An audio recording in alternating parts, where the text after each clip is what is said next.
Ils ont envahi notre quotidien et vous êtes de plus en plus nombreux à ne plus pouvoir vous en passer. Eh bien, sachez que téléphone portable et tablettes ne seraient pas sans danger pour nous, mais surtout pour nos enfants.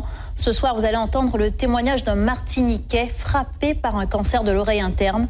Pour les spécialistes qui l'ont suivi, aucun doute, sa maladie est liée aux ondes du portable. Franck Zozor, William Zebina. Ces images datent de 1995, c'est Rémi Villa, un nom que vous connaissez. Il a porté haut les couleurs de notre pays, un véliplanchiste, 4 fois champion du monde, 20 fois champion de la Martinique. Mais ce que l'on sait moins, c'est qu'il a été touché il y a quelques années par un cancer, une tumeur à l'oreille interne. Soigné à l'hôpital Pellegrin à Bordeaux, ses médecins lui expliquent que cette tumeur serait liée à l'utilisation du téléphone portable.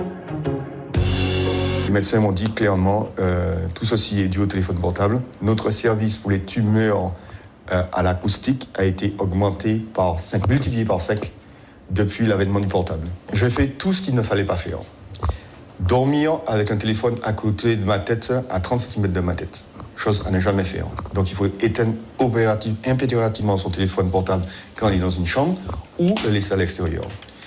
Deuxième chose, je téléphonais tout le temps en voiture parce que j'étais agent de fabrique. Donc le seul moment où je pouvais téléphoner, c'était en voiture. Donc j'avais un kit main libre, certes, mais toutes les ondes étaient dans la voiture.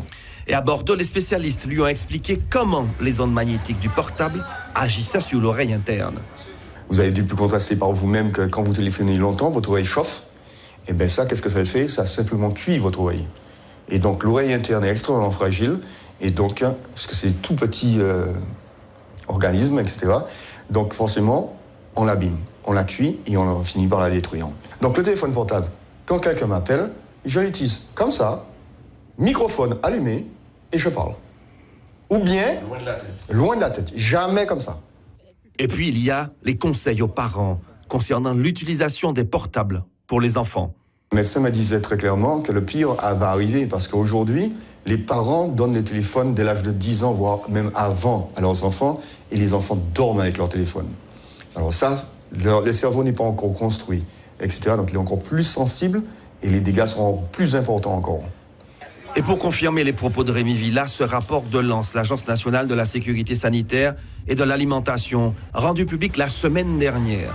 Il recense les sources auxquelles sont exposés les enfants, Wi-Fi, jouets connectés, téléphones portables, tablettes. Mais ce que l'on apprend dans cette étude, c'est que des chercheurs japonais et taïwanais ont trouvé que ces ondes agiraient sur la santé mentale des préadolescents. Dépression, comportement à risque, tentative de suicide pourraient être provoquées par l'utilisation précoce de ces objets connectés. Et enfin, dernier conseil de Rémi Villa, évitez les portables dans les poches. Les ondes affectent également les organes génitaux.